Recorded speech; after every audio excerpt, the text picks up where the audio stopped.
हाँ, आइए देखते हैं जो हमारा नेक्स्ट वीडियो है। ये है क्लास 11 का चैप्टर फर्स्ट है द लिविंग वर्ड।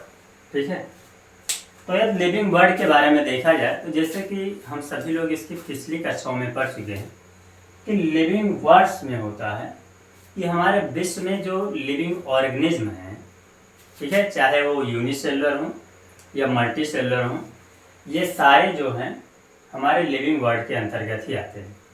तो जैसे इसमें बताया गया कि जो इसमें हमारा फर्स्ट टर्म है वो है व्हाट इज लिविंग। इसमें जो हमारा फर्स्ट टर्म आता है कि what is living, what is living. ठीक है, तो यह इस टर्म को हम लोग थोड़ा समझते हैं तो देखते हैं कि लिविंग्स मीन्स हुआ कि those animal which are different character, यानी कि यह किसी एनिमल को या लिविंग फॉर्म में हम उसको डिस्क्राइब कर रहे हैं तो उसके डिफरेंट कैरेक्टर हो सकते हैं। जैसे जब फर्स्ट कैरेक्टर की बात किया जाए तो those animal can move from one two another location, यानी कि पहला देखा जाए कि those animal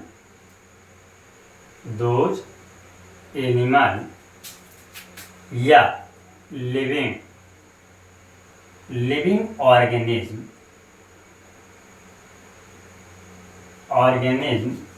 can move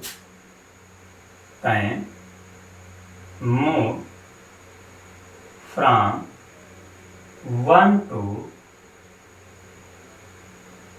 another location. लेकिन यहाँ पर हम ये देख सकते हैं कि जो हमारा प्लांट होता है ना, वो प्लांट हमारा एक जगह से दूसरी जगह पर लोकेट नहीं कर सकता, यानी कि मूव नहीं कर सकता। फिर भी प्लांट के भी कुछ कैरेक्टर होते हैं, यानी कि प्लांट को भी एक लिविंग फॉर्म में ही तो देखते हैं। तो उसमें देखा गया कि दे कैन रेस्पिरेट, प्लांट में या एनिमल में देखा गया कि जो कॉमन सिस्टम होता है वो होता है ब्रीदिंग का, यानी कि बोथ आर ब्रीदिंग या रेस्पिरेशन। ठीक है, ये भी एक लिविंग थिंग्स का एक कैरेक्टर हो गया। दूसरा हम ये कह सकते हैं कि बोथ, यानी कि ऑल लिविंग्स एनिमल या all livings organism can reproduce to new animal या न्यू चाइल्ड का फॉर्मेशन करते हैं। यानी कि हम ये कह सकते हैं तीसरा, जिसे हम कहते हैं रिप्रोडक्शन के केस में, कि हर एनिमल या प्लांट बॉडी जो होता है वो अपने जैसे न्यू ऑर्गेनिज्म को बर्थ करता है। ठीक है, यानी कि बोथ, हम ये कह सकते हैं बोथ आर रिप्रोडक्शन, यानी कि दोनों रिप्रोडक्शन करते हैं। हाँ, वो अलग बात है कि प्लांट जो है वो हमारे एसेक्सुअल रिप्रोडक्शन करते हैं और एनिमल जो है वो सेक्सुअल रिप्रोडक्शन करते हैं। इसी के अलावा हम लिविंग फॉर्म के बहुत सारे एग्जाम्पल ले सकते हैं, जैसे कि इसमें हम एक और एग्जाम्पल ले सकते हैं, जैसे both are digestion, both are excretion. ठीक है, तो ये सारे जो डिफरेंस इसके कैरेक्टर हैं ये सब हमारे लिविंग से ही हैं। ठीक है, तो ये हमारे कुछ कैरेक्टर हुए लिविंग फॉर्म के। अब इसके बाद में जो हमारा अगला है वो हम देखते हैं diversity of living organism in the world. तो the diversity of the living organism देखें, यानी कि मेरे कहने का तात्पर्य है कि diversity of living organism in the world means विश्व में जो हमारे जीव जंतु हैं उनकी भिन्नताएं, या पूरे विश्व में जीव जंतु जो है कितने प्रकार के पाए जाते हैं। तो आइए इसके बारे में देखें।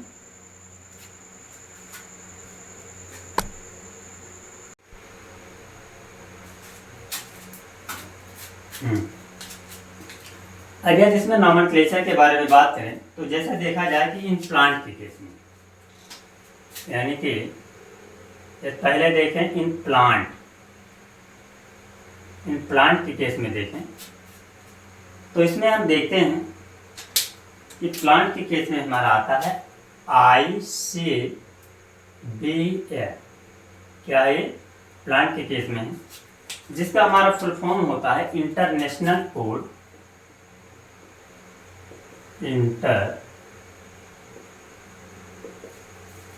इंटरनेशनल कोड फॉर बॉटनिकल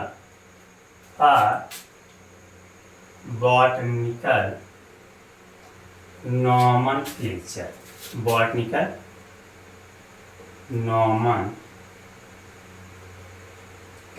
ठीक है। और दूसरा देखा जाए, यदि एनिमल के केस में देखा जाए, यानी कि इन एनिमल में देखा जाए, तो इन एनिमल में हम देखते हैं कि ICZN होता है, ठीक है। ICZN मीन्स हुआ, यहाँ पर हम कहते हैं कि इंटरनेशनल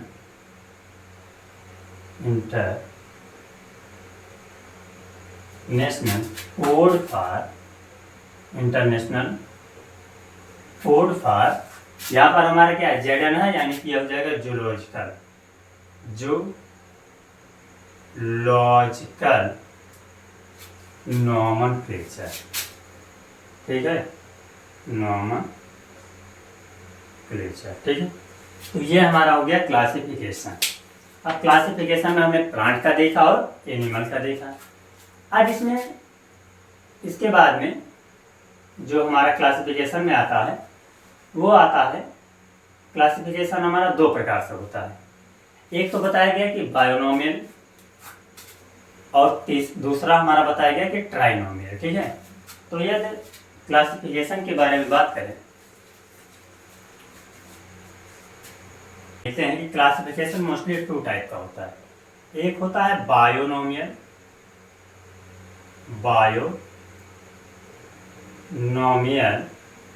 नॉमेनक्लेचर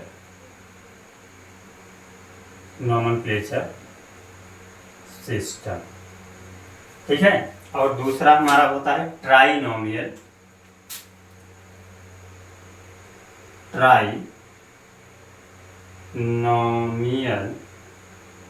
नॉमेनक्लेचर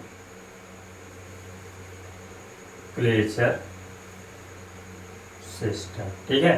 तो आइए एक एक करके देखते हैं। सबसे पहले हमने देखा बाइनोमियल नॉमेनक्लेचर सिस्टम मीन्स, यहाँ पर इसके वर्ड से ही यहाँ पर समझ में आ रहा है कि किसी भी प्लांट या एनिमल को लेते हैं तो उसका जो साइंटिफिक नेम होगा वो केवल 2 फॉर्म में होना चाहिए। यानी कि 2 फॉर्म में होने का मतलब है कि बायोनोमियल नॉमेनक्लेचर सिस्टम में केवल हम एक जेनरा लेते हैं और स्पीशीज लेते हैं। यानी कि इसमें बताया गया फर्स्ट वाले में कि इन दिस सिस्टम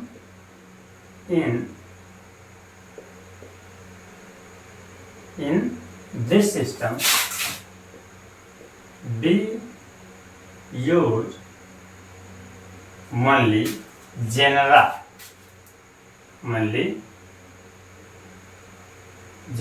जिसे हम कहते हैं जीनस,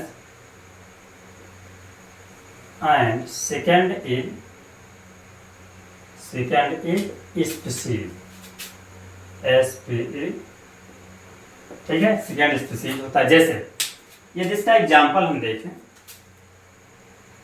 बाइनोमियल का, तो जैसे एग्जाम्पल में हम देखते हैं कि जो हमारा आम होता है, जैसे हम कहते हैं मैंगो, तो आम को हम लोग या जिसका साइंटिफिक नेम देखें तो इसे हम देखते हैं मैंगीफेरा और इंडिका, ठीक है। तो ये मैंगीफेरा इंडिका लिखते हैं, तो यहाँ पर हम देखते हैं ये जो इंडिका हमारा है ये है स्पीशीज का नेम, और ये जो मैंगीफेरा है ये हमारा है जीनस नेम, ठीक है। और दोनों मिलकर के क्या बनाता है, बाइनोमियल नॉमेनक्लेचर सिस्टम, ठीक है। तो ये हमारा हो गया। दूसरा हमारा इसी में है ट्राइनोमियल नॉमेनक्लेचर सिस्टम। तो इसमें हम देखते हैं कि इन दिस सिस्टम, ट्राइनोमियल में, in this system we use genera general, उसके बाद हमारा होता है species, species and sub species, और इसमें तीसरा हमारा क्या हो जाएगा, तो हो जाएगा सब स्पीसीज। ठीक है, जैसे ये जिसमें एग्जांपल देखा जाए तो एग्जांपल के केस में इसमें देखते हैं कि जैसे हम देखते हैं ह्यूमन, क्या देखते हैं ह्यूमन, और ह्यूमन का साइंटिफिक नेम देखें तो ह्यूमन का जो साइंटिफिक नेम है वो है होमो सपियंस, सपियंस। ठीक है, यानी कि ये ह्यूमन का साइंटिफिक नेम देखा जाए तो इसका नाम है होमो सपियंस सपियंस। अब इसमें देखा जाए जो हमारा होमो है ना, ऊपर लिख देते हैं, यहाँ पर जो हमारा होमो हो जाएगा वो हो जाएगा जेनरा,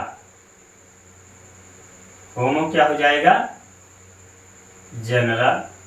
फिर एक सपियंस जो है ये हो जाएगा स्पीसीज, SPECIES, एक हमारा ये क्या हो जाएगा स्पीसीज, और नेक्स्ट हमारा जो सपियंस बना है ये हमारा हो जाएगा सब स्पीसीज, ये क्या हो जाएगा सब स्पीसीज। ठीक है, इसीलिए जो हमारा ट्राइनोमियल नोमेनक्लेचर सिस्टम है, तो ट्राइनोमियल नोमेनक्लेचर सिस्टम में क्या आता है, होमो सैपियंस का एग्जाम्पल आता है। ठीक है, तो ये थे हमारे क्लासिफिकेशन के कुछ एग्जाम्पल। अब इसके बाद इसमें थोड़ा देखते हैं टैक्सोनॉमी के बारे में।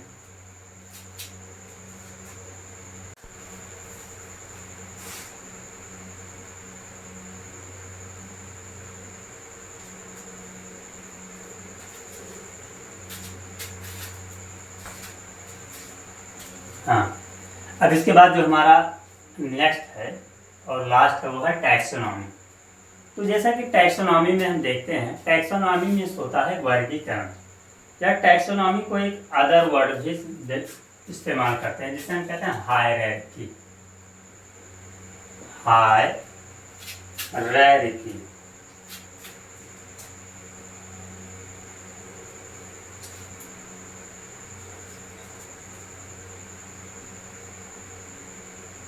ठीक है, टैक्सोनॉमी को दूसरा वर्ड इस्तेमाल कहते हैं और उसे हम कहते हैं हायरार्की। ठीक है, ये हमारा आर। तो यदि हायरार्की के बारे में देखा है तो इसमें देखेते हैं कि जब हम किसी प्लांट या एनिमल का क्लासिफिकेशन करते हैं तो टॉप से लेकर के बॉटम तक कि जितने उसके क्लासिफिकेशन होते हैं वो हमारे टैक्सोनॉमिक या हायरार्की के अंतर्गत आते हैं। ठीक है, तो जैसे यदि किसी भी चीज़ का हम जब क्लासिफिकेशन करते हैं तो हम स्टार्ट करते हैं, सबसे पहले हमारा होता है किंगडम, किंगडम, किंगडम होता है। फिर हमारा होता है किंगडम के बाद होता है फाइलम, फाइलम के बाद होता है क्लास, के बाद होता है ऑर्डर, के बाद हमारा होता है फैमिली, के बाद होता है जीनस, के बाद होता है स्पीसीज, और फिर लास्ट में हमारा होता है टाइप।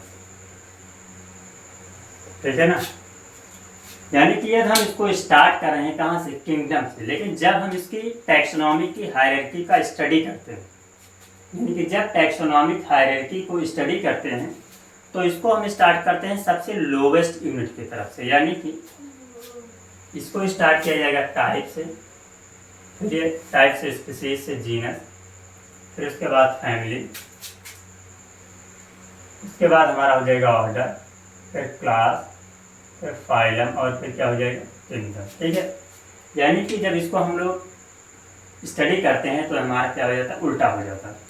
तो जैसे आइए यहाँ पर हम देखते हैं टैक्सोनॉमिक हायरार्की के लिए हमने दो एग्जाम्पल ले लिया है, एक है ह्यूमन के केस में यानी कि एनिमल के केस में मैन का, और प्लांट के केस में लिया है मैंगो का। ठीक है, तो सबसे पहले यहाँ से हम स्टार्ट करते हैं फाइलम से, इसको हम फाइलम से स्टार्ट करते हैं। तो फाइलम में हम देखते हैं कि जो हमारा मैन है उसका फाइलम जो है वो आता है कॉर्डेटा। क्या आता है? कॉर्डेटा। फाइलम कॉर्डेटा का मतलब हुआ कि एनिमल की जो बॉडी है, यानी ह्यूमन एनिमल की जो बॉडी है, उसके बॉडी के इनसाइड में कॉर्ड लाइक स्ट्रक्चर होता है, ठीक है। लेकिन यहीं पर हम दूसरा एनिमल लेते, जैसे हम ले लेते अर्थवर्म या कोई अदर एनिमल लेते, तो उसमें हम देखते हैं कि कॉर्ड लाइक स्ट्रक्चर नहीं पाया जाता है, जैसे हम बैकबोन कहते हैं, ये नहीं पाया जाता है। इसलिए मैन के स्थान पर अर्थवर्म होता तो उसे हम ये कहते हैं कि this is the non chordates, ठीक है। तो यहाँ पर हमारा मैन जो है वो फाइलम के अंतर्गत कॉर्डेटा आता है। दूसरा है जिसका क्लास लिया जाता है, तो मैन का जो क्लास है वो है मैमेलिया। इसका जो क्लास हमारा होता है वो है मैमेलिया। दूसरा इसका जो ऑर्डर है वो है प्राइमेट्स, जो कि लिखा है ऑलरेडी, और इसका जो फैमिली है वो है होमोनिडी, ठीक है। अगर जिसके जीनस के बारे में बात करें तो जीनस इसका आता है होमो। जिसका जीनस की बात करें तो इसमें आता है इसका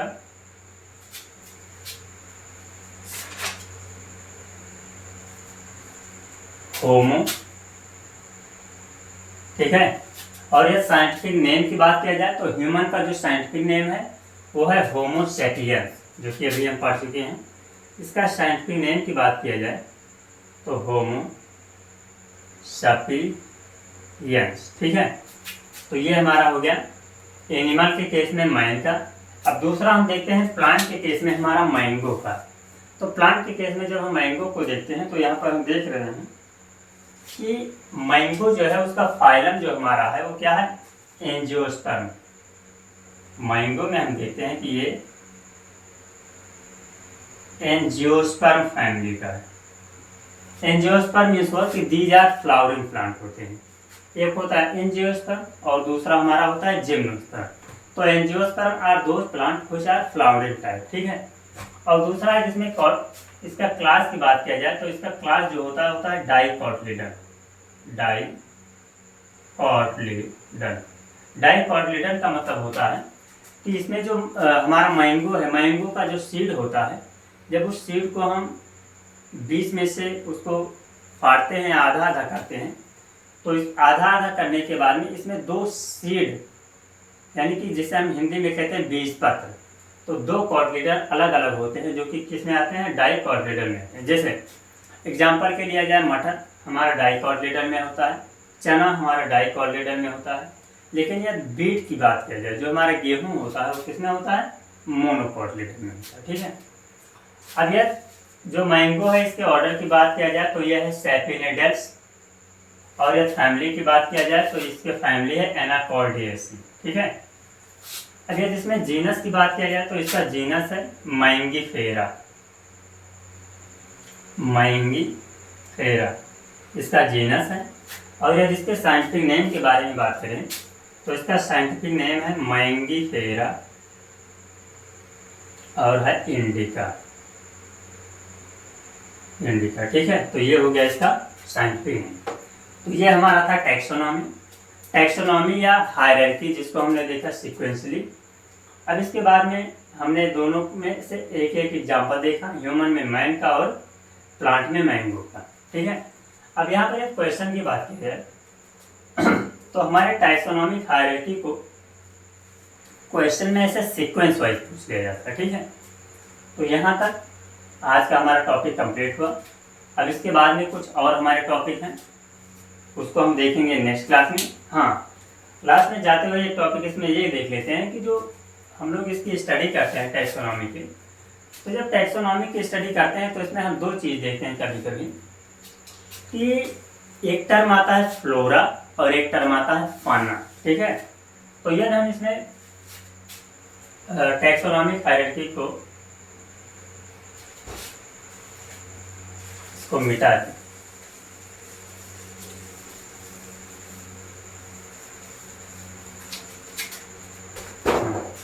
या टैक्सोनॉमिक हायरार्की को हम मिटाने के बाद देखते हैं कि एक हमारा होता है फ्लोरा और एक हमारा होता है फाना, ठीक है। ये दो टर्म मोस्टली यूज किए जाते हैं तो यहाँ पर हम देखते हैं कि फ्लोरा मीन्स होता है हमारा प्लांट बॉडी। फ्लोरा मीन्स क्या होता है? Plant body. और फना मीन्स होता है हमारा एनिमल बॉडी, एनिमल बॉडी। ठीक है, तो यहाँ तक हमारा ये कंप्लीट हुआ। अब इसके बाद में नेक्स्ट टर्म हमारा आता है जूलॉजिकल गार्डन है। तो जैसा कि हम लोग जूलॉजिकल गार्डन या नेशनल पार्क के बारे में जानते हैं कि ये सब ऐसे प्लेस होते हैं जहाँ पर हमारे वाइल्ड एनिमल जो होते हैं वो अपने आप को एक प्रोटेक्टिव एरिया के अंदर कैप्ट करते हैं, यानी प्रोटेक्टिव एरिया के अंदर अपने आप को महसूस करते हैं। और वो भी जो वहाँ पर लोकल देखभाल करने वाले लोग होते हैं उनके निगरानी में। ठीक है, तो ये जो टॉपिक रहेगा इसको हम देखेंगे नेक्स्ट क्लास में।